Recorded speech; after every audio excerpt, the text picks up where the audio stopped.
Greetings, pro wrestling fans, and thank you for joining us at the Pro Wrestling Look Back podcast. I'm Nick, and I'm sitting here with... Yeah, just me. Just me this time. The boys are over at ROH Global Wars, or War of the Worlds, Global Wars, I don't know. I hope they have a great time. Out in Toronto at Ted Reeves Arena, Donovan and the man, the myth, the legend, Younger. Hope you guys have a great time at the show. Filling in, this is episode 36 of the Roundtable. Going to do a little bit of a special episode tonight. I'm going to sit down with a former guest, and he's been on the show. We talk about him enough. Mike D. He's going to come in, and we're going to do a kind of a look-back roundtable just of Kevin Owens' career so far. Kind of something we haven't done yet. Figured we'd try something new. The boys aren't here to do the show this week, so we'll try it up. Try it up. Change it up. Do something different.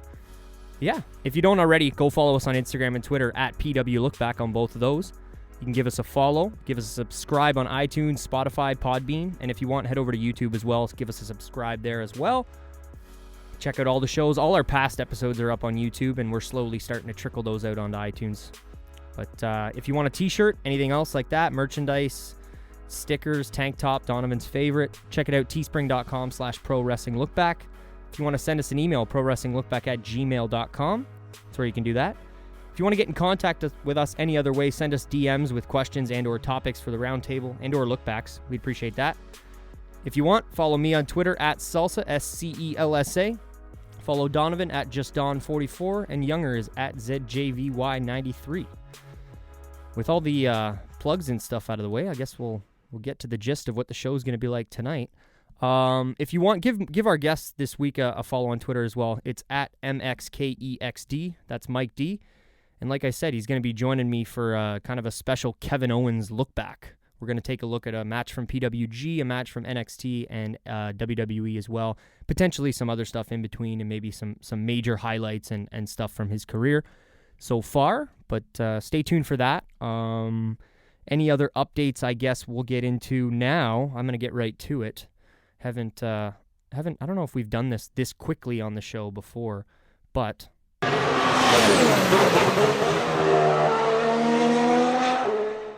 I figure we'll get right into it. Just get the F1 update, whether it's out of the way or in the way. I don't know. Not much to talk about this week. Like I said it last week, the race coming up now is Spain, the Barcelona circuit. It's next weekend, or I guess this weekend coming if you're listening to this on Friday. Practice should have been this morning. And yeah, I talked about it last week. It's kind of a track that the drivers go to very frequently.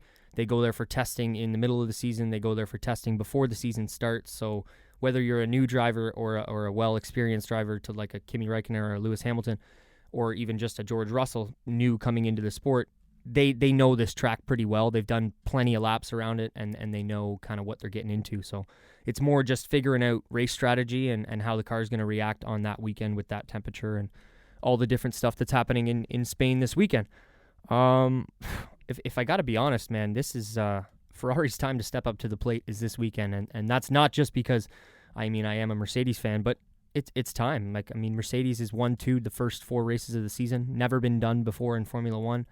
And you'd think something like this would happen in 2014 when maybe Mercedes was, more dominant than the other teams, and the other teams were still trying to figure out the V6 hybrid engine, rather than, 6 years into the engine now having this team kind of dominate again.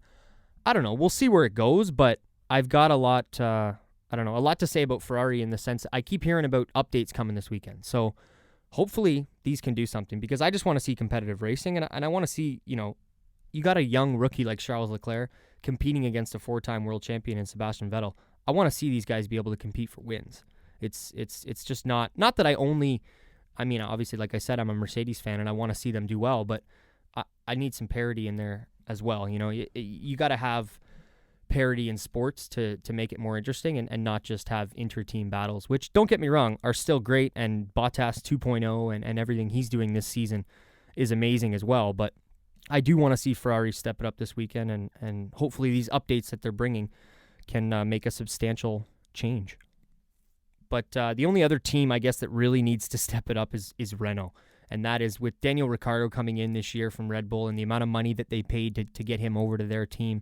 The season that they've kind of had so far in the first 4 races with a couple DNFs for both guys and just lackluster finishes. I think with the money that team has, and Renault being such a global car manufacturer, it can't be looking good to the board of directors and whoever the hell is overseeing this Formula One team.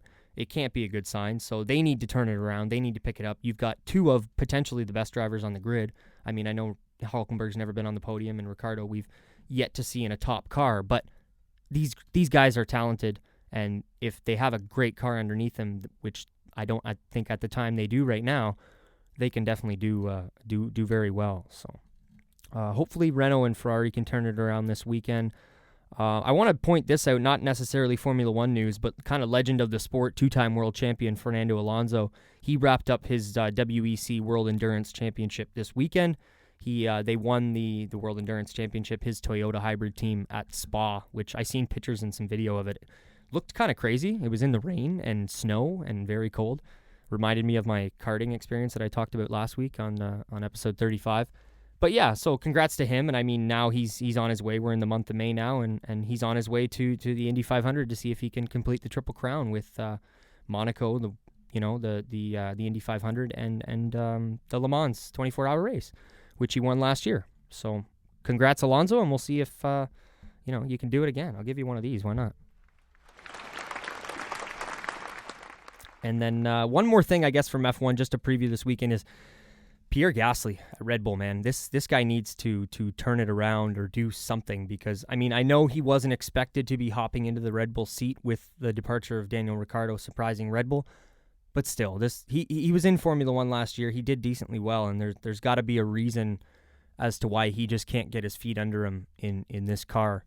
But I don't know. He with a teammate like Verstappen, obviously you're going to have a little bit more pressure than maybe being somewhere else, but he's definitely got to step it up, and I think this is the weekend where he needs to show why he was chosen to be at Red Bull.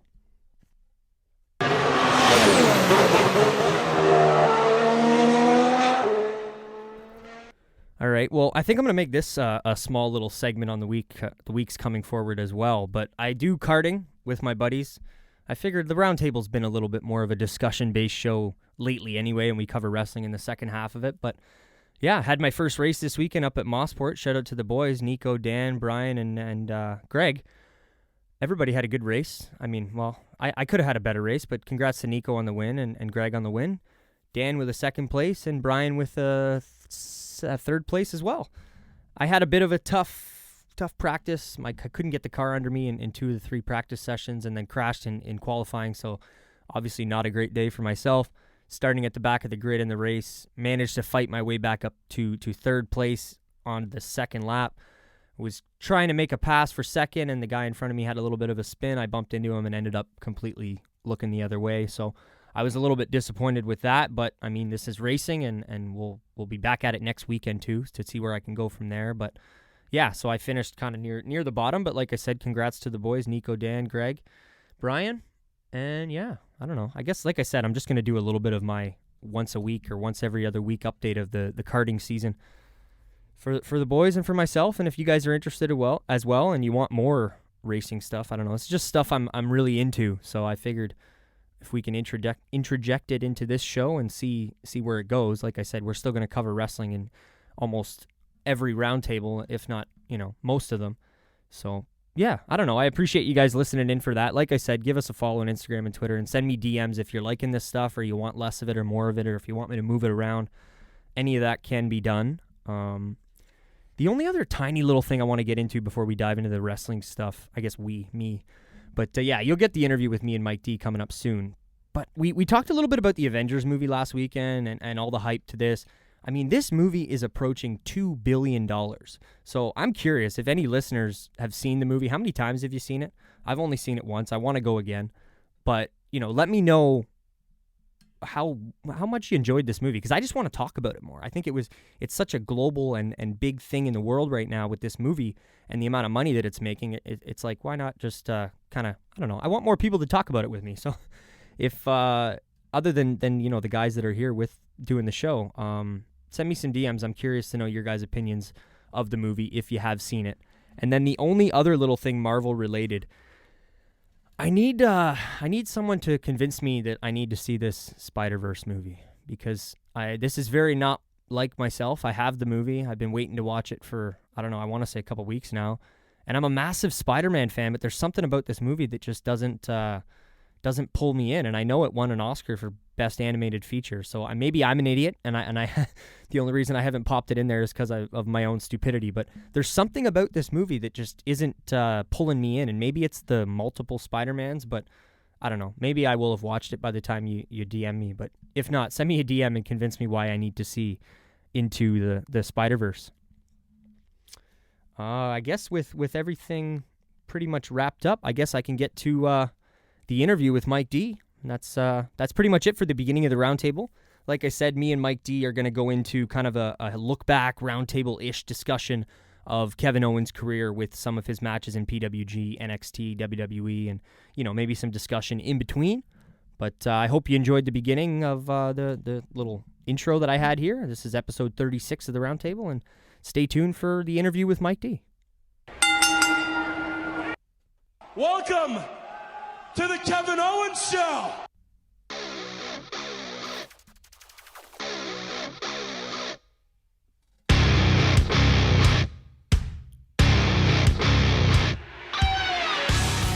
All right, we're back. Like I said, we're here with Mike D. A little Kevin Owens look back. It's a special one. Number 36. Enter the 36 chambers. Yes, sir. Yeah, good to have you here for this one, Mike.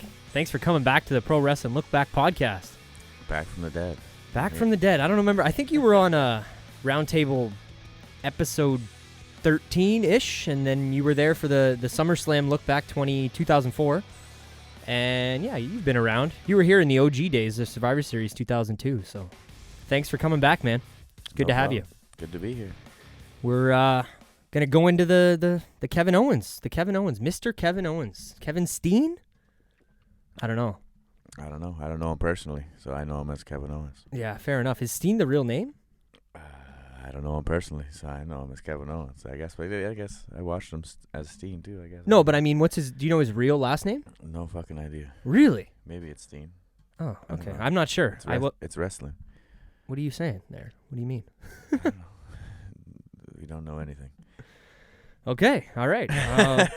So why do we choose Kevin Owens, Mike? I figured, the boys are away this week. They're going to the ROH, and you're going too. On Thursday, we're recording a bit early, and you guys are going to have a good time at the ROH down there in Toronto, and we figured we'd change it up. I got the intro out of the way, and this is going to be strictly dedicated to Kevin Owens. We sat back and watched kind of a journey of his career, but I don't know. Why'd you choose Kevin Owens for this? Because he's the best. Come on, give me more than that. I'm just joking.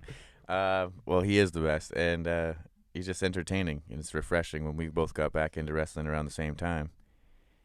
It's I just kind of watched it, and then he was the one guy that I was like, yo, this guy's I can get with this guy, I can get behind this.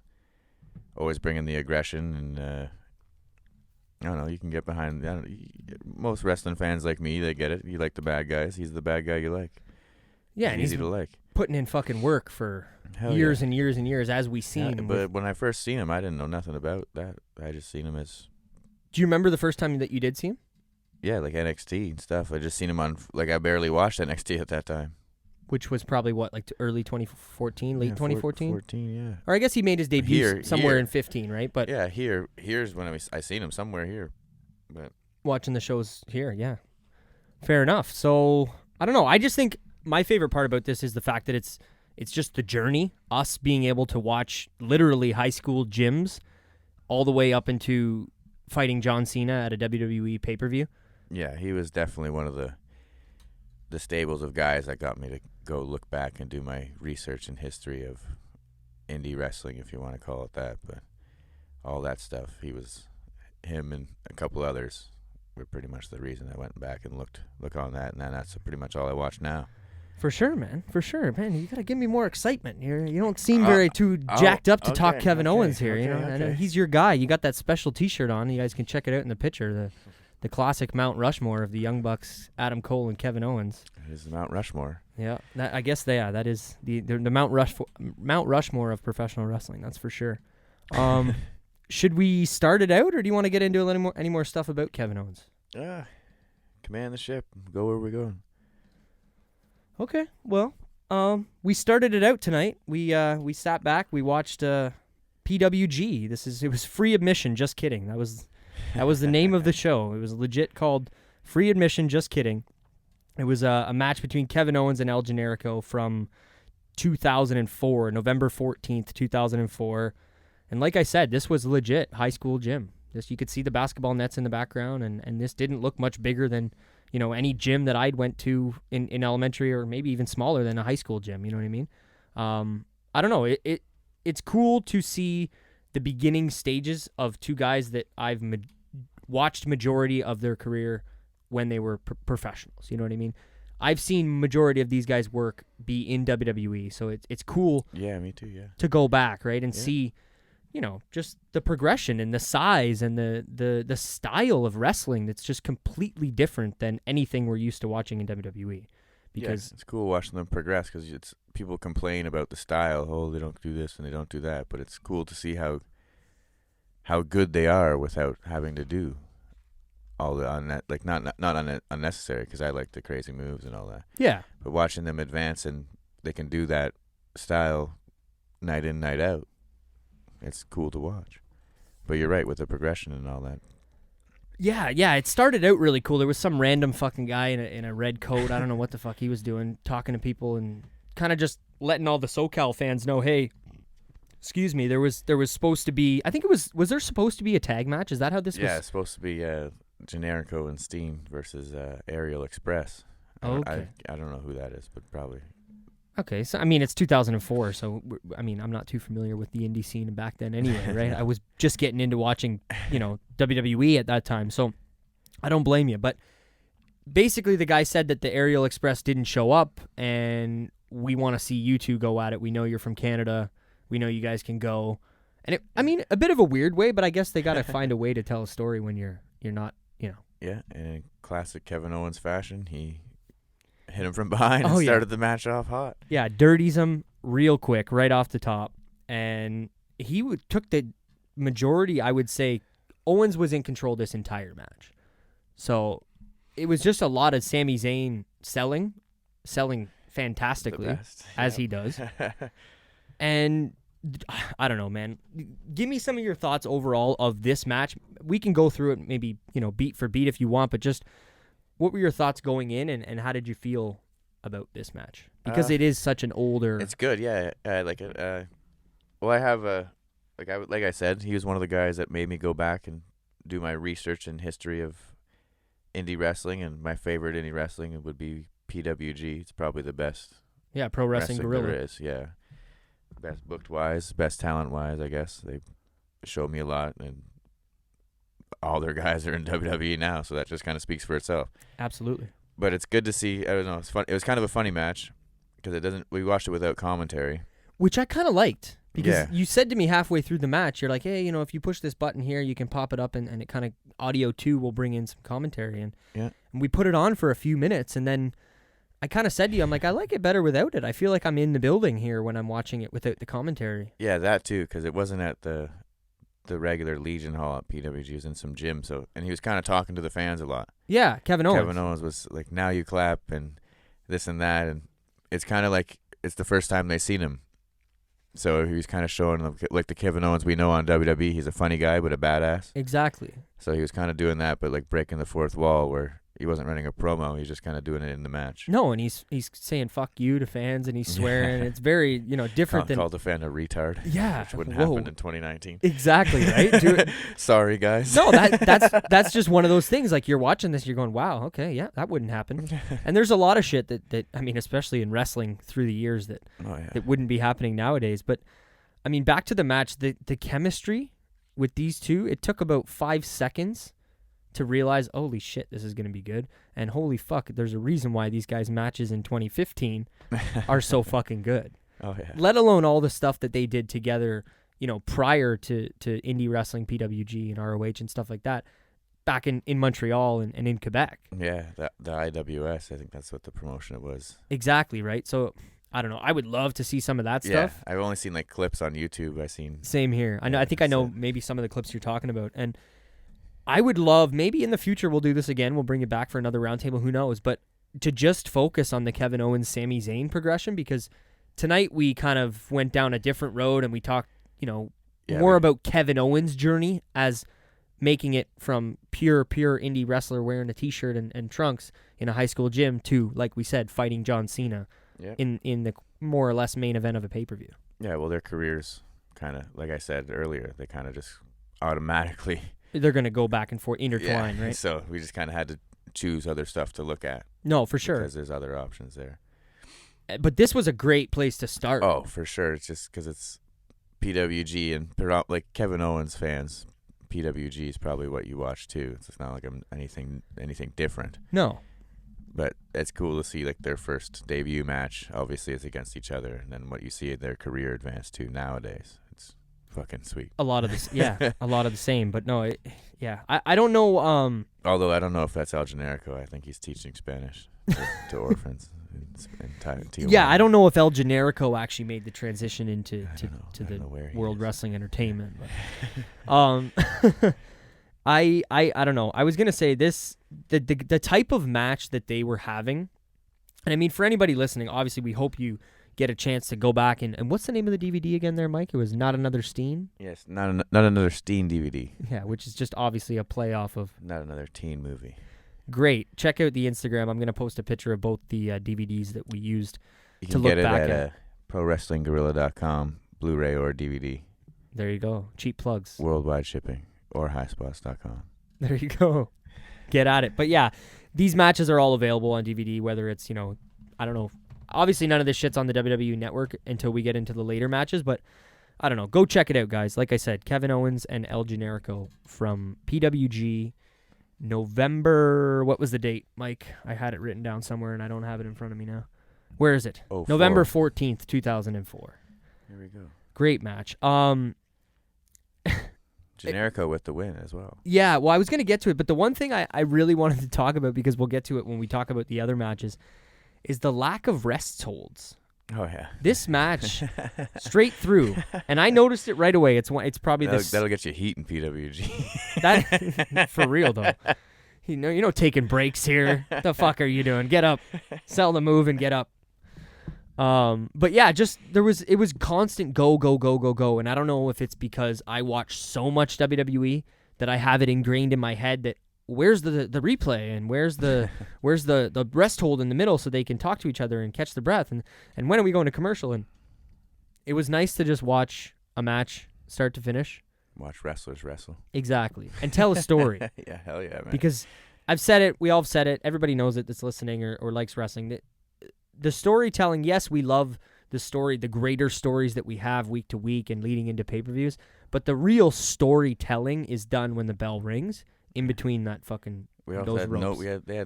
We didn't the first time. I've seen it before, but the first time watching it, or the crowd there, you had no clue who these guys are. They force fed you a story. Exactly. And you invest. And you buy in. Gold.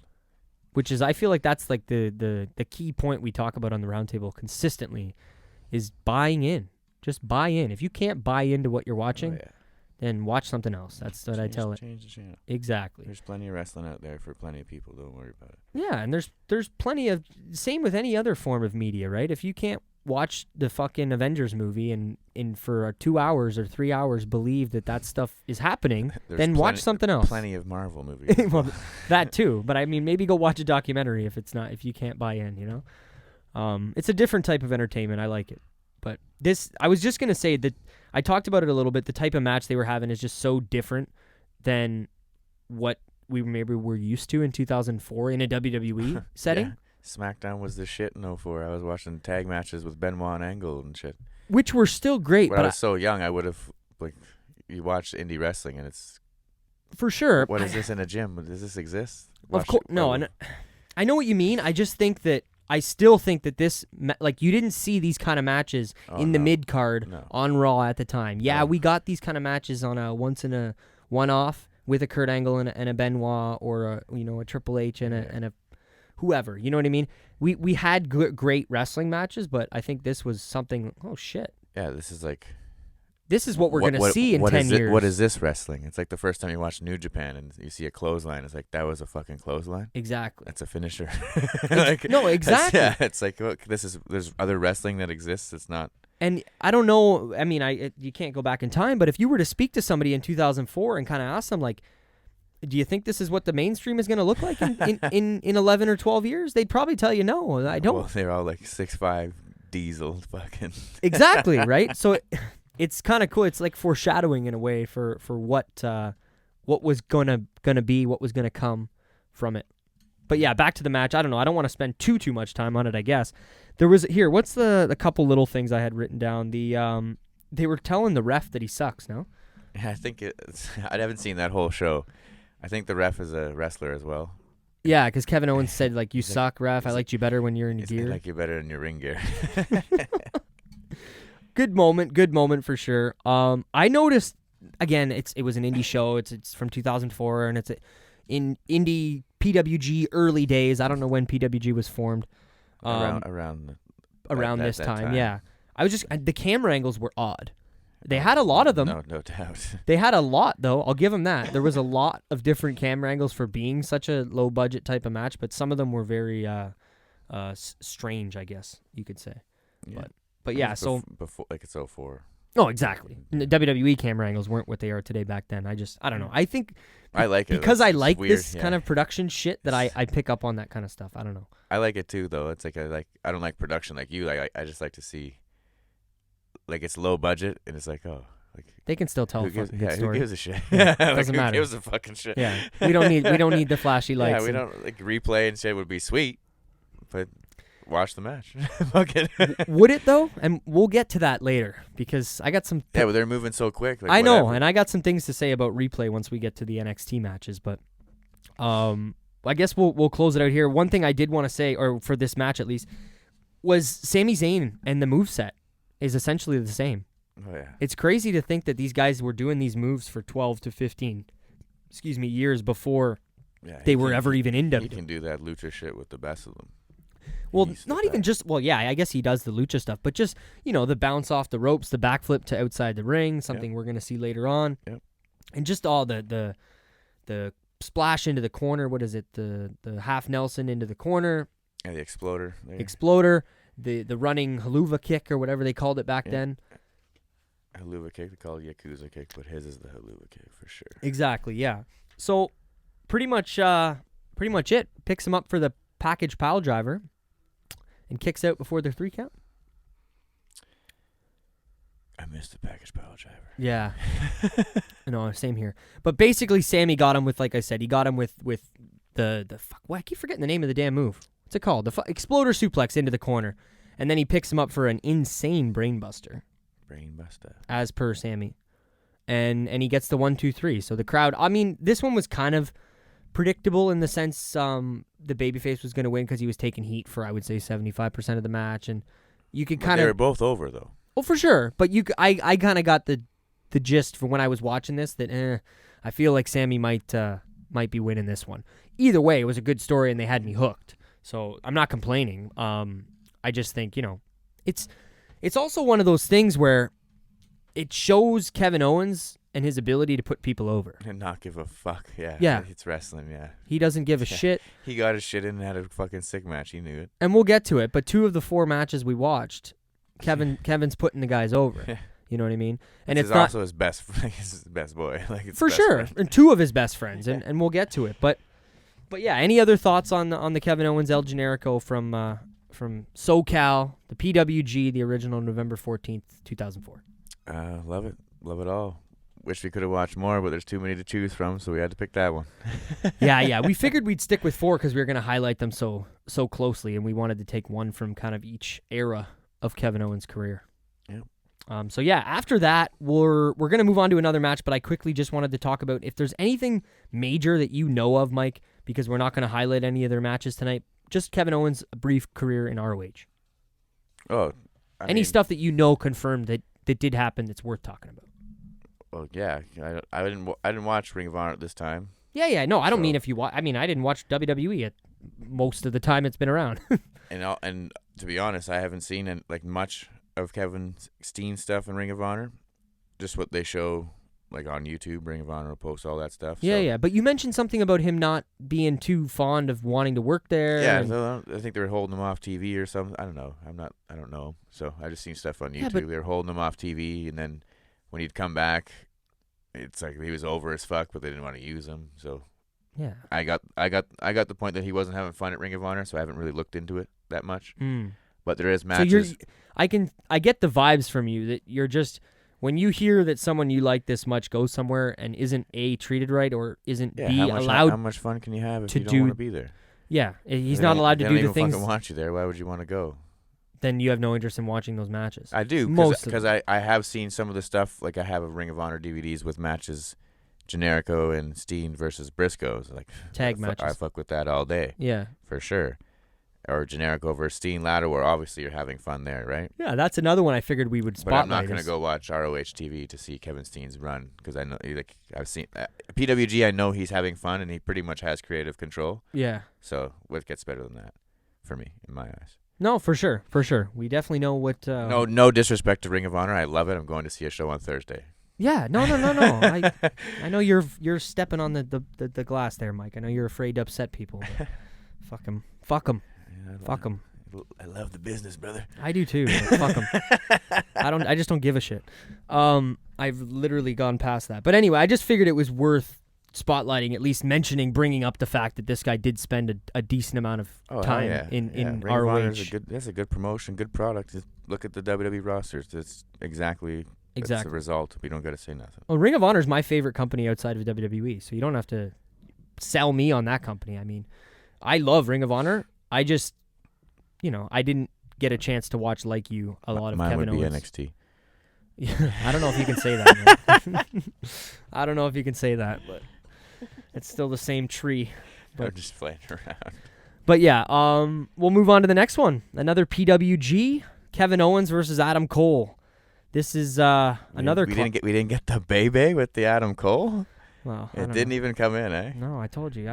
Me and you and talking Adam Cole on the show. I don't know how. Oh, we can get one of those pods going. Well, ratings, brother. Yeah, maybe. I don't know. Adam Cole definitely showed me some more of what he can do. And again, bro, it's not that I've ever come out on the show and said that this guy can't fucking wrestle. I've never once said that. I've never said that he can't, put a match together. Anyone in the WWE or can fucking wrestle. We all know that. Well, yeah, Silly. I mean, but anyway, I can't buy into him as a larger-than-life superstar. It's just never going to happen for me. I'm sorry. Yeah.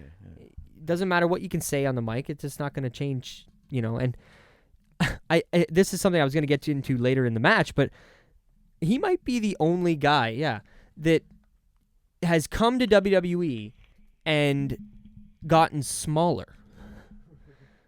Because am I wrong? Like I don't know. He probably he's like at the performance center. He's working out every fucking day. Like, maybe, yeah, and not getting shredded and shit. But for sure, I just mean I noticed that was one of the things I noticed He's right never away. huge. He looked big in the ring though. He definitely looked bigger in this he didn't match. look like lean or anything. He looked bigger. He wasn't fat or nothing. But no. I just mean he looked a little thicker, more muscular in this match in 2012, December 1st. He's young. He's 23 or something in that match. Yeah.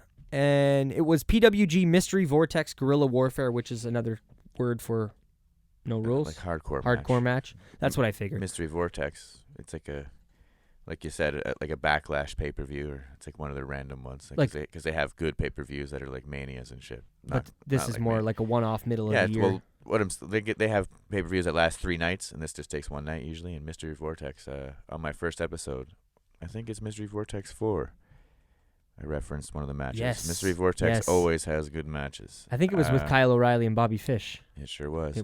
And Ricochet's last match is also at a Mystery Vortex hardcore match. 6:30 onto Thumbtacks. Spoiler. Oh, fuck. Yeah. Little foreshadowing. A little foreshadowing for the... You got the silver bullets talking right now. for the Thumbtacks, eh? A little, we'll see what... You can watch the preview on YouTube. They do the same shit. Oh, yeah. It's fucking... Shout out to PWG. Yeah, man. That's why I figured it was good to get you in here, because you are, I mean, at least of the Pro Wrestling Look Back, you are by far the biggest PWG expert of us. Far from an expert, but No. Big, I meant big fan, of us. fan. I know you're all Hell afraid, yeah. but Hell yeah. it's, I love it. we don't It's know the best. much. My favorite thing to watch. Yeah. All right, so like I said, this was Mystery Vortex PWG December 1st, 2012. Kevin Owens versus Adam Cole for the PWG World Heavyweight Championship. Kevin Owens was the champion at the time. Mm-hmm. Quick fucking start. As soon as we hit play on the DVD, I think Kevin Owens was already running at Adam Cole with it. Cole was talking that shit on the mic. Before that? Oh, yeah. He was, so we didn't get to see that.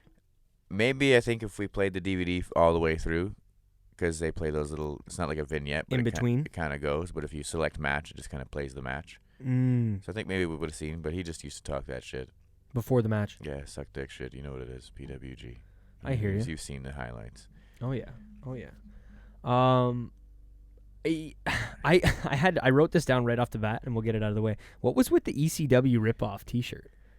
Oh, Kevin Effenstein? I wasn't huge on that. I got to be honest. It was cool. It's a cool shirt, but it's like it's such a ripoff. Probably printed money though. Oh well, yeah. I guess at that point, how many of those do you think he sold? I guess at that point, if you can get away with it and nobody's gonna give you shit for it, why not? Like you said, print the fucking money. Oh yeah, indie marks like ECW. Yeah, they like Kevin Steen. Put it together. Isn't it crazy? $20 a pop. To think like, because you talk about it all the time with PWG shows. So he was just at a table before this show, just like any other ROH show that I've been to. Or like when we met the Young Bucks. Yeah, they were just at a fucking They're table. just at a table. You just walk up, hey, what's up? It's just it's so different once they get to WWE and a big company. And they're in that spotlight. You look at them in a different they way. They get different treatment as well. I'm sure that, we've met WWE superstars. The reason I watch PWG, I've met Carl Anderson and Sami Zayn. Go into that story before we can talk about worldwide, worldwide, wrestlers. Walking through them all, made eye contact with Carl Anderson. Recognized him. Didn't think it was him. Popped. He knew I thought it was him, so he came over, took a picture with me. Before we took the picture, directed me to a kiosk with Sami Zayn leaning on it. So I was absolutely losing my brain. Took the picture. They were the nicest guys in the world, and then directed them to the food court. But after that, you lead yourself to research these guys. He's like, whoa, those guys are nice guys. I thought they were just WWE cool guys. Yeah. But I kept on seeing this familiar term, PWG this, PWG that. Kevin Steen, all these familiar names, Cesaro, all these guys. So then I just got attached. Hooked. You see, it's like obviously this produces talent. Obviously someone else is watching this. Yeah. No, I just think that's such a cool chain of events that led you down the PWG road. Those are two of they might not get the best treatment in WWE, but those are two of the most talented wrestlers in the world. And Sami Zayn and Carl Anderson? Oh, for sure. Watch anything with Sami Zayn and watch Tanahashi, Carl Anderson, G1 Final. Watch that. I actually do want to watch that. It's good. I didn't even know that happened. Anderson's good. He's G1 Finals twice. He'll tell you. Shit. Well, I guess was Luke not maybe in the same realm as far as wrestling goes? Carl was there first. No, that's what I mean. Yeah, I mean as far as a singles guy goes, Luke never had the single run in New Japan, right? He was always with Carl as a tag team. Single matches, but they're they're tag guys. But they have single matches and shit. I bet you I've heard Luke Gallows say he never wrestled so much when he was in New Japan because they have you do single matches. Not like I'm an expert or anything. I just listen to talk and shop. Yeah. No, for sure, man, for sure. So, aside from Cole being the only guy to come to WWE and be smaller, how about Kevin Owens kissing the fucking referee? It's Rick Knox. I guess that's the GOAT. Yeah, I'd kiss him too. Oh,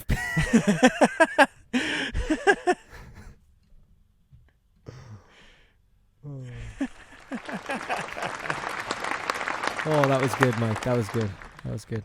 But yeah, he's a classic PWG ref, right? Oh yeah, he's got plenty of spots and matches. Yeah, he's got the next match on our DVD was actually him teaming with Kevin Owens and Steen against the Young Bucks, Brian Cage. Yeah, so PWG definitely does it differently, but it's cool if he's clearly trained to wrestle. Oh, 100% he has. 100% he is. And because I don't know how, it's one of those things where PWG is so familiar to me because of you that I don't know how popular it is outside of our group, because it might be, it might not be. I really don't know. I couldn't tell you because I don't hear a lot about it on other. Anytime it's referred to in other wrestling events, it's never in quite the light that you give it. Yeah. Which I don't think is right. Yeah. Well, from what I've seen. I've heard Edge and Christian put it over and Stone Cold, so fuck what everyone else says. Fair enough. And I mean, they're three all motherfuckers that know what they're talking about. They're all signing to NXT, so that says it all. Yeah. And like you, what have you told me stories about William Regal being backstage. Oh yeah, and there's Seth pictures Rollins. of Seth Rollins with the WWE Universal title there, or not the WWE, the WWE World Championship. Yeah, he's there, and they're all his friends. He's been there. He teamed with Jimmy Jacobs there. They've all been there. CM Punk has been there for all you guys. There you go, Super Dragon. There you go. They've all been there. Daniel Bryan, good match. Him and Chris Hero, I think they went 60 minutes or something. Fucking insane. Yeah, that's fucking epic. Adam Cole versus Kevin Steen. Yeah, back to the match here. Sorry to get off track, guys. How about I don't know. We'll bounce all over it with this is we're kind of doing this look back style the way I would do in a look back show, but the classic ring apron bump ×2, maybe 3. I don't know how many he did. At least twice. Oh, he went all the way around the ring. Did he do all 4? Yeah, he was going all the way around. Fuck me. Adam Cole in this match looked like a crash test fucking dummy, and I don't know if that's the most cliche thing to say, but it was true. Because he got thrown around like crazy. And I'm giving him full credit here. Like, this motherfucker was bumping all over the place, selling like crazy, and then doing spots that no man should have to do for the money that these guys were probably being paid at the time. They're loving it. Oh, yeah, and loving every minute of it. Never. Psychopaths. Yeah, exactly. And two of the 4 members of the Mount Rushmore. Shout out to your T. Yeah, 2 wrestlers I consistently watch and stay up to date with what they're doing. I don't watch SmackDown all the time, but I'll keep up with what Kevin Owens is doing all the time. And when he was gone on injury, I was definitely on hiatus. Yeah, and stay tuned for that fucking 205 debut, man. It's I'm just kidding. That's fine. I'm kidding. I've kind of given up on that at this point because I don't think Adam Cole's going to be there. But he would go there. They won't do it to him because they know it's got some stank on it. But exactly. Yeah. You can't tell me that him and Buddy Murphy wouldn't have a fucking. Oh, they would. And then You know all what the I mean? marks Yeah, would be like, "Oh, did you watch 205 Live this week?"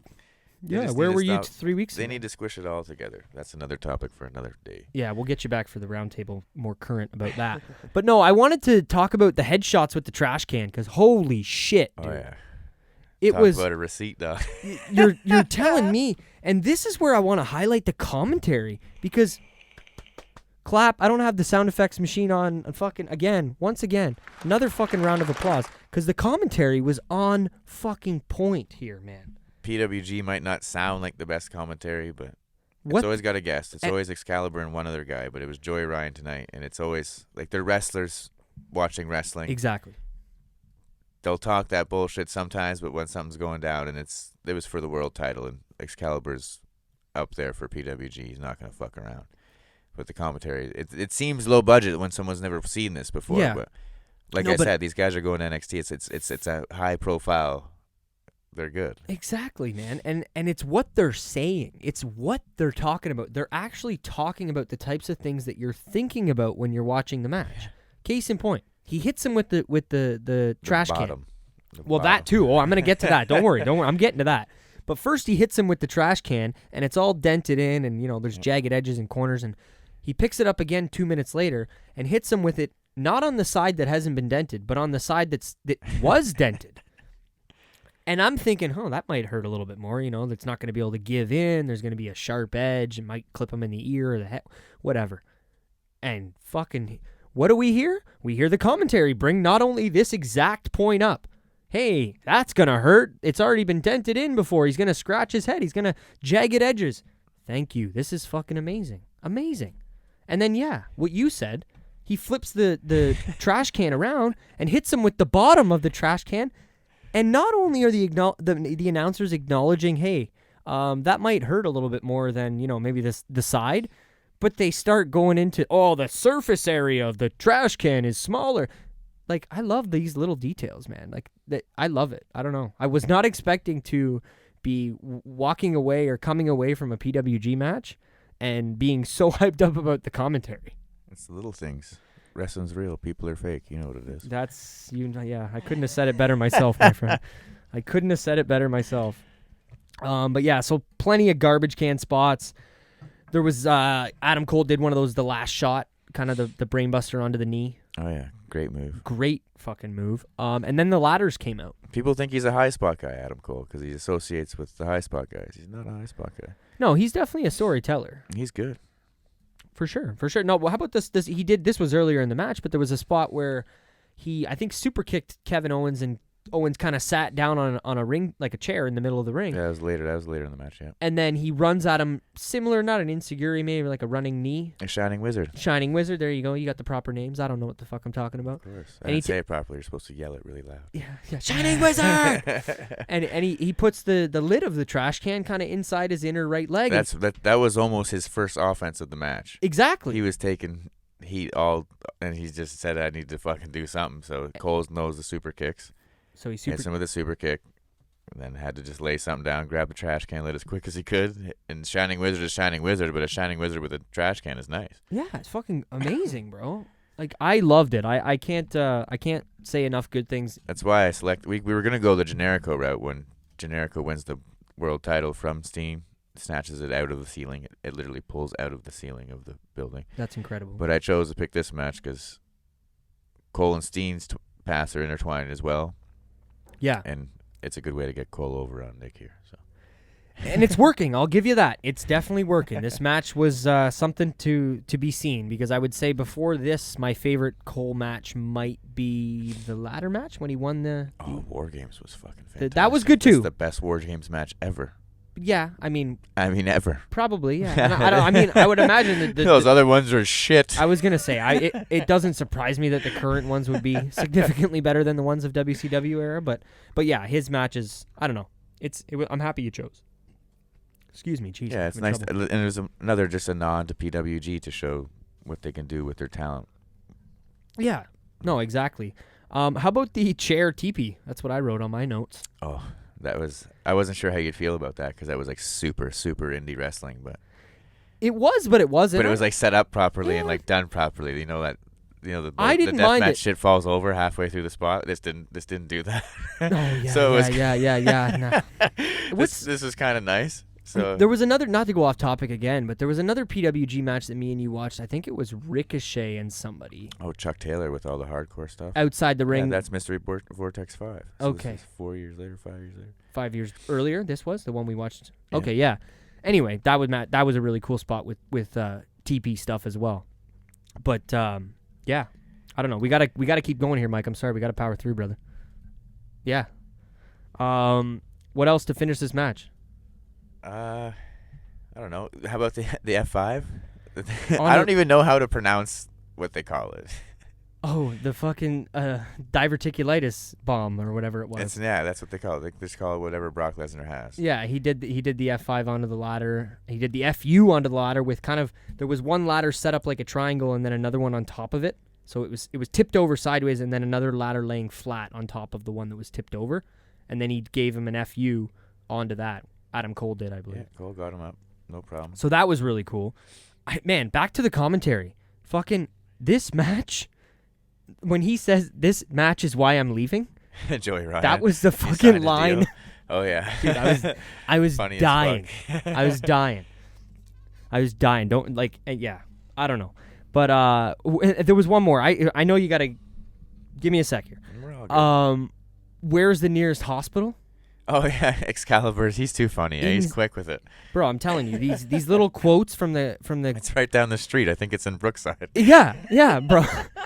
And I'm not even done. So KO, after all the chaos that's happening in the ring, and like I said, we're not gonna go beat for beat for beat. Go back and watch the match. It's a fantastic hardcore match. But Kevin Owens leads his way because he kicks out of this TP chair thing that we talked about. The TP chairs.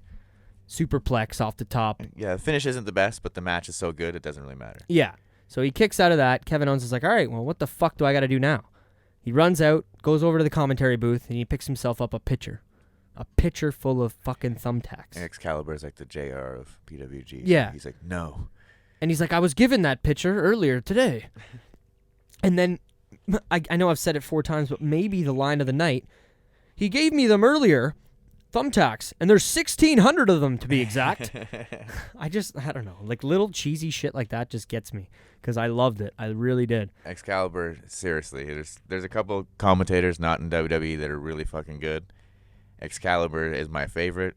Iya Riccaboni being second, and Matt Striker's really good too, but he counts as a WWE guy. But yeah, totally off top. Excalibur's always good. Yeah, I didn't know much of him before we did this tonight because I don't know how much PWG commentary I've ever heard, to be honest. It's mostly the YouTube clips. He's always on. Shout out to him because, he did a fantastic job. And quick little point off topic, I love the Ian Riccaboni shut-up because he's a fantastic fucking commentator. And I think he should be the one that should be going to PWG or to AEW. But that's another conversation for another day. How about we get into the finish of the match? It's pretty epic. Thumbtacks and all. Yeah. The first time I watched it, it looked slow, but thumbtacks adds a little bit of emphasis to it. I mean, and you seen Kevin, he was all fucked up at the end. And I got to be honest, I didn't think Cole was going to win this. It wasn't like the first one when I was kind of feeling the heat that the babyface was taking. And I know Adam Cole wasn't necessarily the babyface. They hated him at first. In this crowd. They applauded him at the end, which is like, that's how wrestling works. Oh, absolutely. It's awesome. Yeah. I don't know. Get into the finish a bit. Just with the blue fucking thunder thing that he does. And did he pull that move out too or no? Was he not doing that back then? The last shot? I think he did. Blue thunder. That's fucking Sammy's name. What am I talking about? He may have pulled the last shot, but I remember Kevin Owens hitting a super kick, going for another one, it getting blocked. Yes. Cole hitting a super kick, German into the thumbtacks. Hard fucking landing. Like shoulder onto the thumbtacks. Like right on and his head and shit too. It was crazy. And then lift him back up quick grab him with both wrists locked and pin him for the German. And that's his classic, eh? That's like that was his finish, yeah. For a while there. Do you know how I know that? That's from watching the Candice LeRae Adam Cole match more times than I probably should have. Oh no, you can. That's a good match. Oh yeah, listen to last week's roundtable for a fucking good 5-minute rant from the boys about not getting Candice LeRae getting pushed. Fucking joke. Serious? You're telling me? Yeah. Oh, I know. That's I've been why waiting since the second. This is why I'm telling you. She should have won the Mae Young Classics and shit. Yeah. No, I'm telling you because you fucking know. She fought the fucking former world heavyweight champion of WWE. Yeah. Kevin Owens. She fought Kevin Steen in matches. No, she can fucking go, man. I don't want. She's the only girl in PWG. I don't want to turn this into the Candice LeRae show, but she should not be with fucking the people she's stuck with right now in NXT. I'm sorry. But anyway, back to KO and Adam Cole. Like I said earlier, and we talked about it in the first match, Kevin Owens is the fucking king of just putting people over. Yeah. And he doesn't give two shits. Because he knows he's going to beat on you for fucking a good 70% of the match. Yeah. And then he'll lay down at the end if he has to. But hell yeah. These, it's just something to keep continually bringing up with Kevin Owens. And I don't know. The crowd saying thank you, Steen. And Kevin Owens kind of correcting them and saying, show of the year. Show of the year. I love that. And I've never seen a wrestler do that before. I mean, not something you would see, obviously, in WWE, but still. Cool. Yeah, I don't even know. Could have been fans. I don't know. You never know what those PWG fans are yelling. Yeah. Well, I mean, with the wrestler turning the chant around and saying match of the year or show of the year. Yeah. I mean, you never know. You never know. But the commentators, again, when they were saying, like, Kevin is letting the refs help him to the back, that never happens. They brought that. I missed that. Yeah. So going to that. Well, he was just all fucked up, bleeding, thumbtacks in his elbow everywhere. And he was letting the refs help him. Yeah, he never does that. It was like. That's a cool little point to bring up, though. I didn't pick up on that. And I don't watch enough PWG to know that he doesn't let the refs ever help him back to the ring. He beats up the refs. Yeah, I was going to say, I believe it. It's not a far stretch, or I'm not shocked about it, but I don't know. Still different. Should we move on? We can move on. We're continuing our way through the career of Kevin Owens, and now we're making our first stop in NXT. That's NXT TakeOver Revival. Is it Revival or Reveal? I think it was after they did Arrival, and they scratched out Arrive and made it Rival. Okay. It fits. NXT Rival. I guess that makes sense, especially with the main event being what it was. There you go. February 11th, 2015. And quickly before we go into that, I do want to bring up Kevin Owens versus CJ Parker. Oh, yeah. Juice Robinson. In his debut match on NXT 1 month, or 2 months, I think they said. 2 months before? Maybe 2 or 3 months, because it was the pay-per-view. Yeah, his promo, he said, I'm going to win the NXT Championship 2 months to the day from my debut. Exactly, because he debuted at a pay-per-view. Take his word for it. At NXT Arrival. He beat CJ Parker, got his nose all smashed up. We watched this, wasn't a very long match. And, 1, 2, 3, beats him with the pop-up powerbomb, and you could see the excitement. You talked about it. So yeah, you could see he was happy to be there. And halfway through the match, after he did some sort of dive he has no business doing. He got up and told the camera that he's here. It's just the beginning. Yeah. I didn't watch NXT. I didn't watch PWG, Ring of Honor, nothing at this time, but just to watch it now and see what everything's become and see what we just watched before. Mm-hmm. This is right before we got into it, because me and you just kind of really jumped back in the pro wrestling pool, I guess. I don't know what metaphor you want to use, but I didn't even know indie wrestling existed. No. So, I mean, as much as I knew about indie wrestling was shout out our boy AJ back in the day. Yeah, I just thought Ring of Honor was indie wrestling. Exactly. It's not even. So. No, I mean it is kind of now, but yeah, I know what you mean. Madison Square fucking Garden. Fair enough. Yeah, fair enough. But that was New Japan, man. I don't know if they'd be going to MSG without New Japan.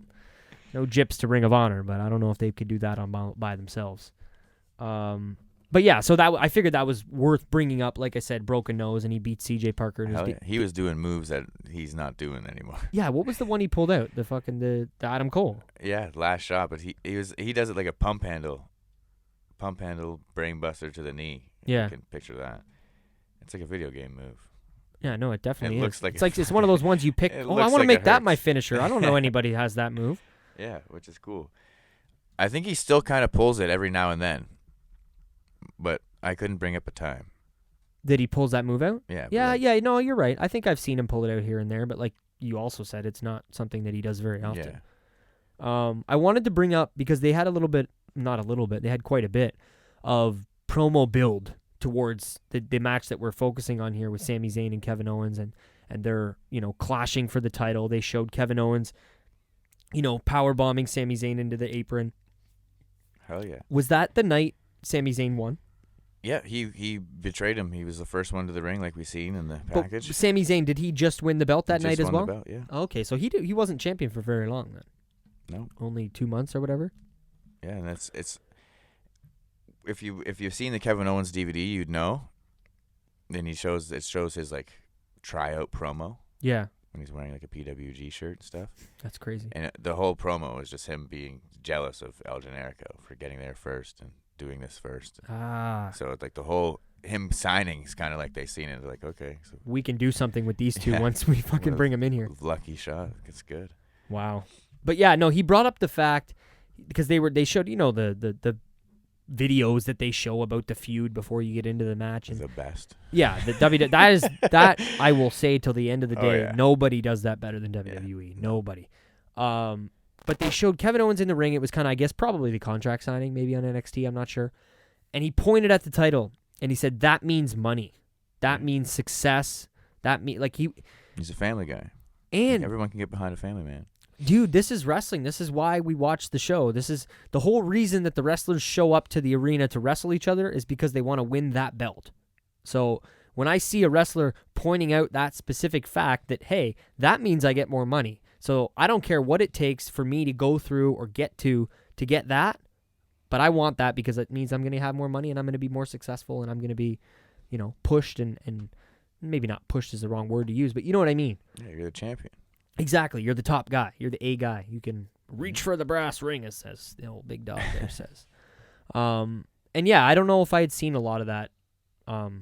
You don't get a lot of that in WWE right now. It's not the odd time you might get a Corey Graves bring, it's a bigger purse if they win tonight. Yeah. And I love that shit because that's what should matter. But the superstars got to lay it on the line and let people know why you're fighting. Yeah. Wrestling. What the fuck? Yeah. Yeah. Because we won't get into too much, I guess. Like, we'll talk about a few things about the actual match. Once the wrestlers give a shit, we give a shit. Exactly. I couldn't have said that any better myself, Mike. So that's a good fucking point. But I got a question for you. Tell me, and I feel bad because I don't know if these made the list 2 weeks ago, but tell me these aren't two of the best fucking musics in WWE currently. Oh, hell yeah. Hell yeah. Probably like Kevin Owens' theme is, I just didn't have it on my list because it's not, like I use like nostalgic themes. Iconic. Yeah, like Bret Hart, Austin. Yeah. But, and we read your list on the show. Yeah. But Kevin Owens, like now, like you've seen me, you've been beside me at Raw when he comes out. Yep. There's no questions asked. Like that's the guy. Oh yeah, and it's a good theme too. And they're so perfect for a heel Kevin Owens and a babyface Sami Zayn to be fighting each other. Like I was watching this and I'm going, wow, this is like Shakespeare. This is like whatever, This is like what's Joseph Campbell? This is the hero's fucking journey right here. You know what I mean? I don't know. I just wanted to pinpoint and bring up the fact that they have two of the best musics probably in WWE at the time. Sami Zayn too. And the Ole Ole, shout out to Bouncing Souls. That's his old theme. And I was thinking about it as we got the beginning of this match approaching, and these two are staring each other down in the face. They've come a long way from the high school gym that we were watching just 2 matches prior. 11 years later, here they are in maybe not WWE, but NXT, WWE, the big company, being spotlighted in the main event for the main title on the show that's going to have you lead into the main roster eventually. So, yeah, what a journey. Yeah, the best. It's just cool. That's what I mean. I didn't watch thoroughly at the time, but to look back like how we are now it's just cool, and just two better guys. Like Canadian, working hard always, and I met one of them, super nice. And what got you into watching fucking PWG? What got us to here today, recording the show? Action changed my life for the better. It's just fucking sweet. Exactly, and even down to the little things like Corey Graves bringing up, I remember hearing stories when I was wrestling in Philadelphia about these two Canadian guys coming down, and it's just, thank you, Corey Graves, because those little things make it, man. They make moments, and they make it a lot better. There's a reason that Kevin Owens is a face when he comes to Canada. Exactly. He's just it's like Bret Hart, right? It's I hear you, but I guess we'll get into a little bit of the match. He did the old flipperoo outside the ring at the beginning over the ref. Yeah, Corey Graves too with another. That was Sami Zayn. Yeah. But when Kevin Owens did a flip over the ropes, I think this was in the CJ Parker match actually. Okay. Corey Graves had said something like, "You would never expect that unless you'd watched Kevin Owens previously," which still never let you know people exist previously. Which is like fucking awesome for Corey Graves as well. The fact that they brought up the fact that he was. Some people are probably wondering, who the fuck's this guy? This chubby guy's getting a title shot right off the bat? Like automatically how people would think. I remember thinking that, and we'll get to it later with the John Cena match, but being like, who's this guy? I know he's a champ in NXT, but whoa. Yeah, like I didn't think like that, but that's what things are. Like I have friends that just watch WWE. They think he's like that still. I'm like, he's my favorite. What the fuck? Yeah, what the fuck, man? Come on. Well, you direct them to this show. Next time they say that, you tell them, go check out episode 36 of the Roundtable. Get your knowledge on Kevin Owens. But Sami Zayn, bro, and the selling. Oh, yeah, he's just the best. What did you say when we were watching it? I can't remember. It's too good. You don't sell like that for anybody. Oh, yeah. Yeah, you can tell they're friends when they sell. Yeah, it wasn't quite Shawn Michaels and Hogan, but it was really, not quite. It wasn't overly done or like stupid looking. It was good. You've taken your first step into a larger work. Yeah, definitely not Shawn Michaels and Hogan. But it was I don't know, small things like when Bret Hart used to hit the turnbuckles, like that kind of stuff. We've talked about that on the show before. Small things, like he was hitting that thing and flipping around. And sure, Kev was giving him some steam, but like, you don't bump like that for no one that's not your friend. Yeah. Come on now. To get somebody like us who watch enough wrestling, and you who watch enough indie wrestling, to pop from a fucking corner clothesline, you're doing something right. Hell yeah. You are doing something right. And you couldn't have said it any better when you brought up just, it's probably the fact that it's his buddy, but it's also just, he knows how good Kevin is, and they've been together forever. He's going to do whatever the hell. 30 seconds where he was laying in those punches. My God, yeah. Get into that. Explain it. There's a whole 10, 15 seconds of close hand punches where if you've seen someone doing that on Raw, you'd think that there's some sort of issue in the ring. Yeah, definitely more like something you would see in an octagon, not a fucking 20x20. Yeah, and they weren't like knockout blows, but they weren't. They were ground and pound. They weren't exactly working shots either. No, they were little ground and pounds under the rope, and then we got the trainers out there. Yeah, the trainers were out there almost right away. But how well did they sell this though? Yeah, because this led us right into the finish of the match. Of course, they could have been sent out there like, what the fuck, or they could have been like, that could have been the plan. But it looked like they were like, what the fuck, and then Sammy was like, chill, it's my friend. Yeah, exactly. Oh man. The only negatives I have from the match, honestly, and it's back to the rest holds, because here we go. we've gotten our first match between these two in the WWE banner, whatever you want to call it. Yeah. And there was a lot of rest holds here, a lot of headlocks and making sure we get our time in. Because they built them like they had a previous history. Exactly. And obviously, there's people going to research the history, and they're not doing very many headlocks. No. And don't get me wrong. I don't want to come out here and say, I need everything to be fast and quick, and I don't like headlocks, and it doesn't tell any. Headlocks are all a part of the story, too. Everything fits. I'm just pointing out the fact that how different it is. Yeah. When you watch two matches from a different company that doesn't do this kind of stuff, and then you watch an NXT WWE match, and it's completely different. The headlocks didn't bug me, but I won't say that they didn't bug me. I wasn't a fan of them, but it wasn't that bad. The stuff that really did bug me, bro, was the fucking replays. Yeah. Dude, they replayed every other fucking move. It was insane. WWE fans never seen that stuff, though. Maybe, is that what you're thinking? Yeah. Because I don't know if it's just me being a jaded fan. I've never seen it done that well, cleanly. Yeah, that's probably, you know what, I didn't thoroughly. even think of that as far as that being a reason. I figured it was just, we got to show them again. They missed it. But no, it's probably, hey, these moves aren't regularly happening on our television. Yeah, like people like Seth and them can do those moves, but they don't even do them really. Like yeah. But because I noticed it, man. And maybe because, again, 0 replays and when you're watching a PWG event. Yeah. And maybe that's why it's so jarring to go from, 0 headlocks, 0 replays, 0 slow-paced to more of a building. Even the replays in New Japan, they don't have like a crazy graphic before they play them. It just kind of replays what happened and then it goes right back to the match. Exactly. Yeah. No, and I know what you're talking about. Anybody that watches New Japan that's listening knows exactly what you mean as well. So,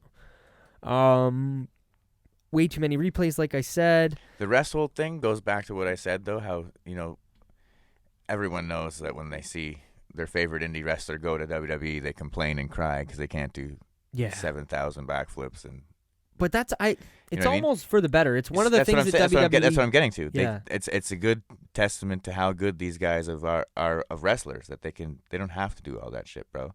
They don't have to, and you're still involved and still invested, and it's nice. And they do that shit 300 days. We all know. Dude, I wish WWE did this kind of shit more often with other things rather than just fucking blowing their load on shit and letting it all out. Yeah. You know what I mean? Because this is the kind of shit where you're right. Build to something. Yeah. We don't need to do every move right now to suck I'm sure you some in. of those wrestlers want to do some cool shit. Of course they do.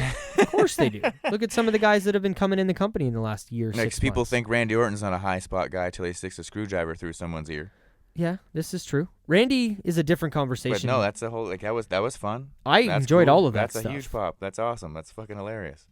No, that just let them work, I liked that feud. That was a good feud to They're scared to get the call from the people doing all those shares and shit, but just make them call.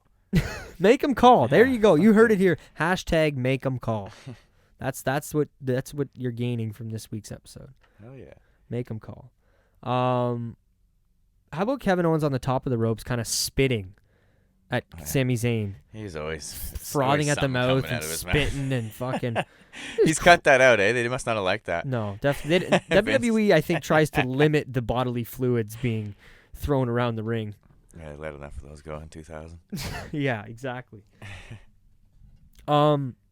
If you want to get into the finish of the match, I was just going to talk about that Swanton bomb right before the frothing of the mouth. And Kevin Owens jumping, Swanton onto the knees, Sami Zayn with the reverse.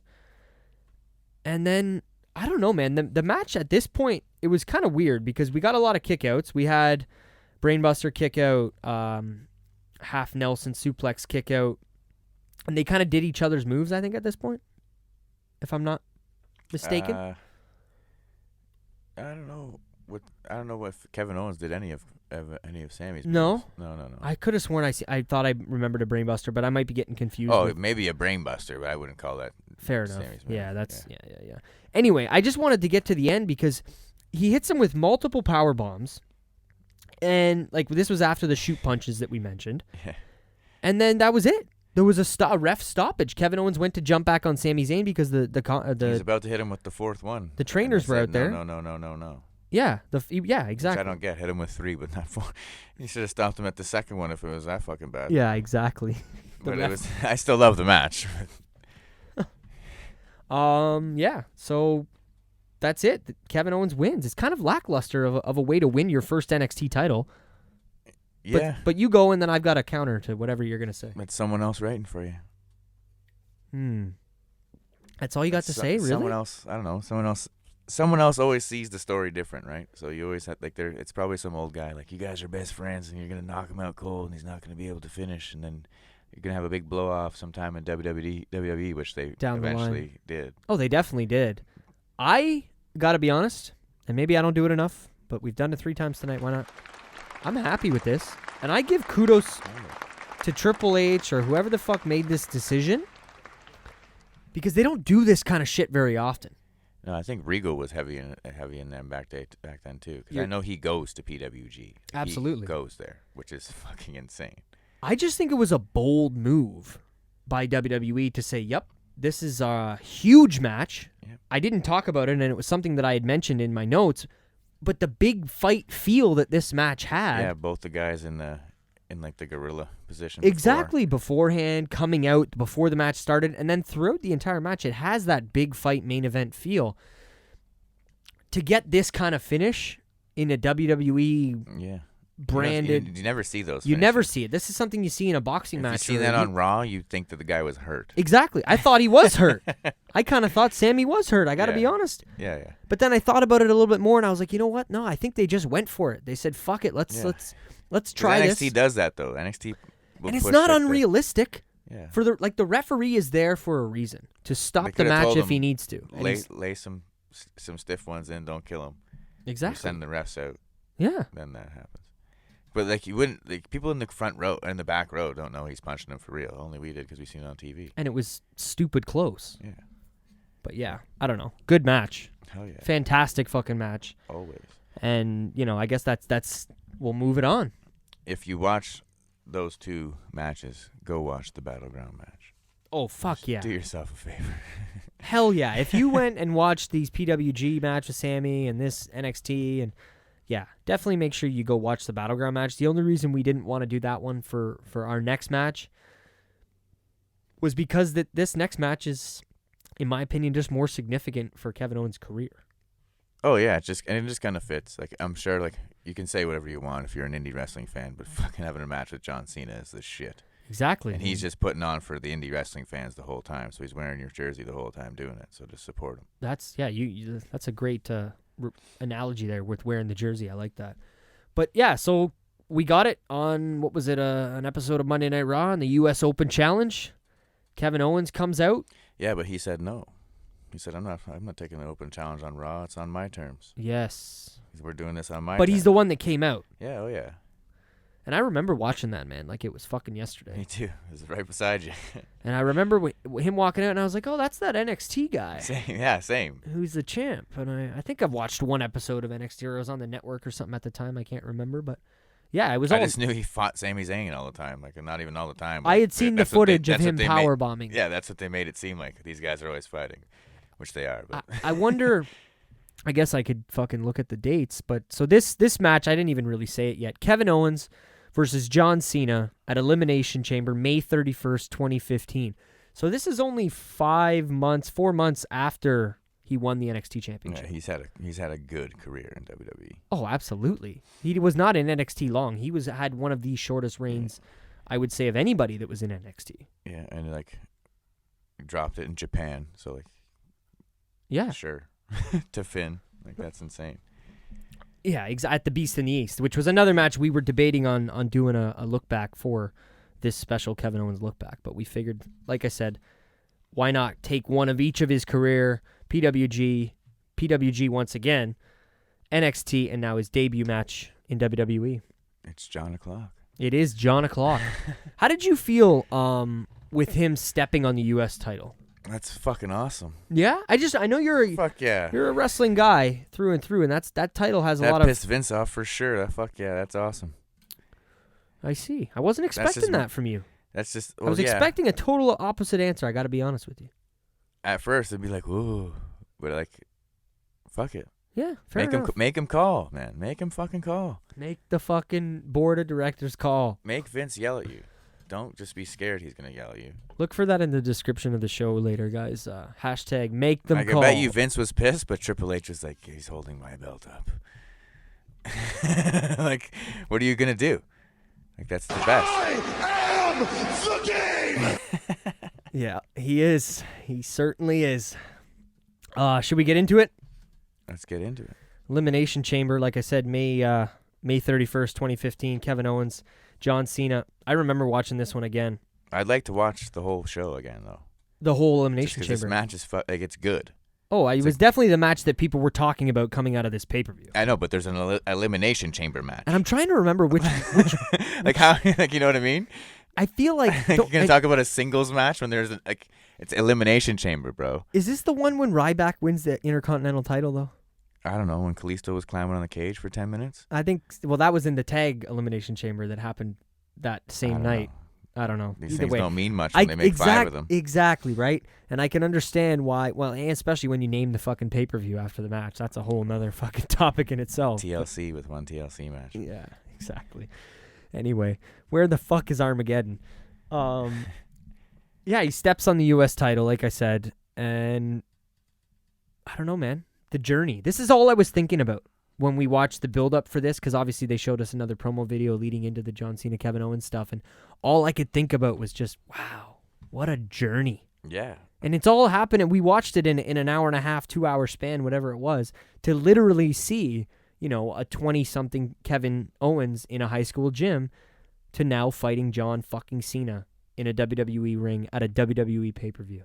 And it shows that when he ran that promo, when he's like a little bit of veteran advice, and Kevin Yeah. Owens corrected him, it's like, that's some real shit. Yeah, I've been in this He's game been doing 14 it longer, years. and yeah, it's awesome. He's a good guy. Fucking right, man. Fucking right. So, I don't know. I was just loving all of this. I really thought it was just so cool. And I don't want to sound like a broken record, man, but the journey got me. I want to do this again. I don't know if this is going to be a Mike D segment type of show where we spotlight a wrestler. This is one of the best journeys you could take, though, because he's got good treatment everywhere he's went. Everywhere. Yeah, you're right. You're right. It's like they won't all be as good as We're starting it on a high note. And this show could be a lot longer, too. We could have looked at 15 matches if we wanted to, but we figured this was a good, a good group, a good little chunk of matches. But yeah, just big in a different way, and I don't know. Kevin Owens at the beginning, though, he's putting over. He's getting put over here by John Cena. Not putting over. He was getting put over. Like, John Cena was really doing a lot of the work that we've seen. Yeah, he was flopping around. In a lot of these matches. Yeah, he was flopping around for sure, more than you see John Cena flop around. Yeah. I'd be curious to know now how many matches Kevin Owens has been in where he was doing a lot of the selling at the beginning of the matches. Because we're watching 3 matches from totally different times here, and he's usually the aggressor for the majority or the beginning of the matches. Yeah, he was keeping Cena away from him too. With I know Cena likes to talk in the ring. I'm not no expert or nothing, but he'll talk, and I presume they talk when they're close. And there's a lot of gut kicks and Cena on the ground and rolling away and shit. It seemed like Kevin Owens was setting the tone, trying to keep his distance. I don't need you to tell me what the fuck to do. Yeah, listen, bro. Like, I can do it, bro. Which is fine. Just to show Cena as well. Not like a... Yeah. I don't think it was it's an not arrogant It's not a disrespect. thing. No. I'm an asshole thing. It's like, I know that... Don't front. That's that's a thing John Cena would fucking love. Like, for sure. Oh, I don't have to work so hard tonight. Thank God. He'll respect that shit. Yeah. That's what I was hoping you were getting at too, but yeah, I felt the exact same way. Another headlock. Yeah. Start the match. Yeah. Not start the match, but more or less start the match. It's WWE. Like it's become a Kevin Owens thing now, though. Has it? Has it? Oh yeah, he'll hit the ropes and run one. Oh shit, eh? But I guess that's a heel thing, right? Yeah, that's why he does it that's now. why he does it To keep that, because we know he can do shit, and he's like, I'm hitting a headlock instead. Fuck you. And do you find, again, more off topic maybe? Do you find he's more of a heel in WWE than he ever was in anything that you watched outside of WWE? He don't like these fans like he liked those other fans that are personal fans. No, that's true. I wasn't even No, looking. I'm not trying to get Kevin Owens and shit. No, but you're right. And these fans are different, bro. Yeah, I wasn't looking at it from that angle. I was looking at it from more of like a... I know when I go to a Ring of Honor, you've seen me meet the Young Bucks, marking out, talking about matches and like, thank you and all this shit. Yeah. You meet a WWE guy, it's, what's up, man? Let me get a picture. Hey, what's up, bro? Yeah, quick. Yeah, that's cool.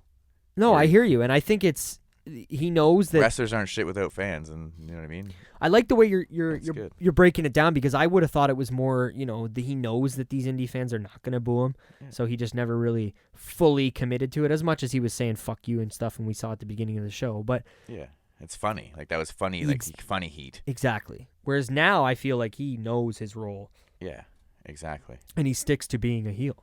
Yeah, because PWG is the same building every time, same fans usually. So you can run that. NXT is the same building, same fans usually. You can run that. When you're Kevin Owens style, going from here to here to here to here, you're not going to get cheered every day. Every place is different. Exactly. Like, it's all different. Yeah. Chicago is different than Louisiana. That's different than New York. That's different than Texas. His character. Yeah, sorry, I didn't mean to cut you off. I was just going to say his character is unique in that way. Yeah. For sure. Yeah, because even like when he came back before he got introduced to the match with Kofi, like, he was a face. And then they try to make him a heel by getting him into Kofi, and we're still like, I can fuck with that, though. Oh, yeah. And I'll take that match. I love the Kofi match, and it's the best thing ever. Like, and we're getting another one here coming up here at Money in the Bank in 3 weeks from from this weekend, or 2 weeks. I don't know, 1 week. I don't know. It's coming up, and either way, it's a longer than most pay-per-views, and I'm loving it. But the Kevin Owens, I think everyone thought he was going to be a babyface going into Mania against Daniel Bryan there, and then everything got a little. Yeah, because everyone wanted Kofi. Exactly. So it's like, yeah, we like Kevin, but we want Kofi right now. This isn't how wrestling works. Exactly. And as much, you know what? And it's because it's Kofi. Like, if it could have been anyone else, and we would have been get him. Yep. Put Kevin Owens in. It was just the timing, man. It just didn't really work. Kofi. I felt bad for Owens because I think he was obviously winning or in the match. He doesn't give a fuck. If No, he doesn't. He loved Kofi winning that belt. I don't think he cares. I don't know him personally. I don't know either of them personally, but I know damn well everyone loved Kofi winning that belt. Yeah, and I don't think Kevin Owens has any intentions of leaving that company anytime. I don't know. Anytime I would soon. love to see him go to AEW, but it ain't fucking happening. No, it's just... He's got a son and a family. Yeah. Sorry, man. Don't be sorry. I get it. But yeah, I got the Bucks and Generico and Kenny Omega in AEW. What the fuck else do I need? Yeah, you can't complain there. That is for sure. For sure. Yeah, we'll get back to this John Cena Kevin Owens match again. We'll talk about, I guess, a few other things. It was a lot slower, I found, than the previous three, at least. When I'm comparing the three matches, this one's pace was much lower. Not that it was bad, like too slow, just slower than the previous ones. Yeah, it's this wrestler's wrestling, right? It's Cena. We all know what we're getting. It's not like I'm not a you can't wrestle, you do 5 moves guy. Yeah. But I know Cena and Orton having a match, you're not going to see any moonsaults, but you're going to see a match, like a good match. For sure. What you're going to see what they do. A fight. Triple H and Stone Cold don't do fucking moonsaults either. Nope, nor should they. Yeah, so you know what I mean? I know what I'm getting with Cena. So yeah, it's slower pace, but still paced properly because it's two professionals doing what they do good. Yeah, and then Kevin Owens pulls out a fucking "You Can't See Me." Yeah. Shocks the world. Yep. That was pretty cool. I remember watching, like, that moment caught me. I remember watching that moment. He used the finisher, too. Yeah. The FU. I refuse to call it the attitude adjustment. One thing, right after the "You Can't See Me," did he not pull it into an STFU as well? John Cena? I think he reversed the 5-knuckle. Yeah, he reversed it into... Which I thought was cool. And Owens doesn't give a fuck. He'll sell anything. And he sold that STFU whether Cena was locking it in proper or not. Well, yeah, of course. Like I said, you can say what you want. John Cena sucks, but having a match with John Cena... Anyone listening to this podcast met John Cena. Sorry, bud. You're marking out. Yeah. Fuck yeah. Exactly. If you meet him, I don't care who you are, you're marking out. And it's a good way to put it because you're fucking right. But yeah, so like you said, KO hits him with an FU. Cena kicks out of the FU. And then Cena with a really nice, you popped like a motherfucker. How about that tornado DDT off the top rope? That was good. That was some good shit. Fucking right, man. Shout out to Cena. He hit it nice. He looks so funny when he does shit. Like, he looks like he's just like a box. Yeah. Yeah, you're right. The way he takes the pop-up powerbomb, he lands on like his lower back. So precise. It's fucking strange, but he does it good. He is one of the GOATs, that's for sure. Fucking loves John Cena, don't worry. What do we have next? Package power bomb, one of these little, not package power bomb. He went for package side slam. Package pile driver setup, but like a spin out back. I don't even know. Yeah. Look, it's more dangerous than the pile driver in my eyes. Like, if you drop him, you're fucked. Yeah. But it was a sick move. Yeah. Kevin Owens has all video game moves. Yeah, he definitely does. We talked about that earlier, and he definitely does. And it's like he doesn't just do moves. He's got like pump handles and transitions, and he's got some technical ability. Yeah. It's good. And then Cena pulled out the springboard stunner. The movie he was rocking there in 2015. Yep. Shout out to our boy. I love it. The old Steve Weiser. They both hit the stunner now. Doesn't KO use the stunner as a finish? KO does Now? use the stunner as a finish in 2019. Yes, I told you, Steve. KO, stunner, 2019. There was so much chaos towards the end of this, and the only part that I didn't like was I thought there was too many kickouts. There was a lot. There was the Swanton kickout. I think there was another pop-up powerbomb that I thought might have got him. Maybe not. I don't know. It kind of shows you the difference in these John Cena matches, these WWE pay-per-view John Cena. He's always got false finishes. That's what I mean. No. That's his thing. Everyone has got their thing, right? Exactly. He's the guy that kicks. It's the building, though. If the building's hot on that 1, 2, like, that's crazy. And then when the 3 happens or when the kickout happens, everyone pops like crazy like we did. But I don't know. Quick pop-up powerbomb out of nowhere after that for the win. Yeah. And it was kind of I think Cena had hit a clothesline and they were both down. Mm-hmm. I think, excuse me if I'm wrong, but after the backflip that Kevin Owens attempted, the moonsault. Yep, he missed it. Cena got up for a clothesline. They were both kind of selling, and then they both got up. The match took like a 2-minute break, slow down, and then as soon as they got up, pop-up powerbomb. He swung. John Cena hit the ropes. Kevin Owens swung for a clothesline. Cena ducked, hit the other ropes. Came Owens back, turned around and he gave him a powerbomb. And that was it. 1, 2, 3. Cena was out of the ring almost immediately after the 3. See, this is why I like having you here, Mike. I didn't notice these kind of things, and he just rolled out the tumble and roll. He's giving him the ring, as they say in wrestling, right? Yeah. I've always known that to be a thing from. I mean, he got on the mic and he let everyone know. He called a shot. JBL was putting Kevin Owens over like a motherfucker too, which is nice to hear because I fuck with JBL heavy. Fucking right, he was. And he was loving to see someone doing their work and not giving a shit. Yeah. And what did JBL call it? The best called shot in sports entertainment history. Is that what he said? Yeah, he did. Maybe WrestleMania 17 might be that one. Yeah. Well, what's the callback there? Austin, I need this, Rock. Oh. Come on, bro. I don't know. Maybe it's not. I like Kevin Owens too, so. No, I totally agree with you, man. And I can't believe I fucking didn't remember the Rock Austin one that you're talking about.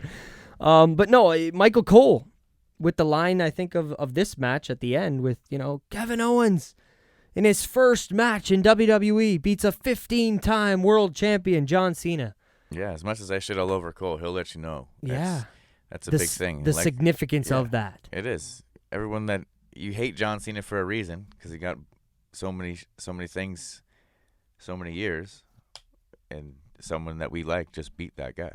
So that's awesome. Yeah. No, I don't have much else to say. All I can say is what a star-building performance by Kevin Owens in that match. I mean, you kind of knew, obviously, with everything we had seen tonight when we watched, 15 years. He doesn't work like face or heel either. Like, obviously, it's Cena. No, I mean, Cena's a hard guy to work face or heel against because he gets booed. This is true. But he's working face. You know what I mean? Mm-hmm. But Kevin Owens just kind of works badass. Like Stone Cold moved like a heel, but was a face because he's just badass. Yeah. Kevin Owens can kind of get booked anyway just because he's just badass.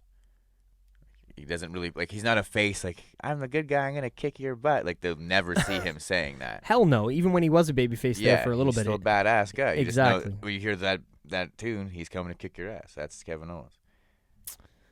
Yeah. I don't know how to put it any better than that, Mike. This has been great. It has. Thanks for coming on the Roundtable, episode 36, to talk Kevin Owens. Anytime, my brother. Any last words about Mr. KO? Fight, Owens, fight. Thanks. We'll be back next week, guys.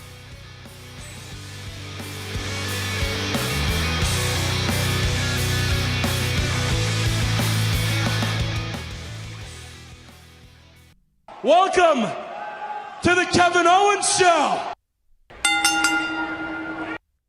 All right, guys. Well, I hope you enjoyed that. That was the interview, the special look back roundtable with Mike D, all about Kevin Owens. that's pretty much it for the roundtable this week. Episode 36, like I said. I thank Mike for coming on the show. It was really cool to have him back in studio, and I'm sure we'll be getting him back in again when all the boys are here. I know the boys are going to be jealous. They're going to want to do one of these shows too. Look back of a specific wrestler. And, you know, let me know, guys. Let me know if you like this episode, and maybe we can do something more often like this. I don't know. It's a bit of a change, and we like to keep the roundtable more of a freedom show. I don't know if that makes sense. More of a free show to do what we feel. But if you don't already, hit us up on Instagram and Twitter at PW Lookback on both of those. Give us a follow. Give us a subscribe. Head over to Spotify, iTunes, Podbean. Our host is Podbean. Definitely check them out. Hit the 5 stars, subscribe, comment. Let us know what you think of the show. If you want a t-shirt, sticker, tank top, anything like that, head over to teespring.com/ProWrestlingLookback. If you want to get in contact with us, ProWrestlingLookback@gmail.com is where you can do that. You can also send us DMs at the Twitter and Instagram at PW Lookback. Topic, questions, anything like that for the show, let us know, guys. If you want, follow me on Twitter at Salsa, SCELSA. You can follow Donovan at JustDon44 and Younger at ZJVY93. Mike's Twitter, the guest this week, at MXKEXD. You can give him a follow over there. And let me know if you guys have been liking the changing up that we've been doing with the roundtable. Something that I wanted to do, and I don't know. We can always change it. Hope everybody has a good week. We'll be back next week.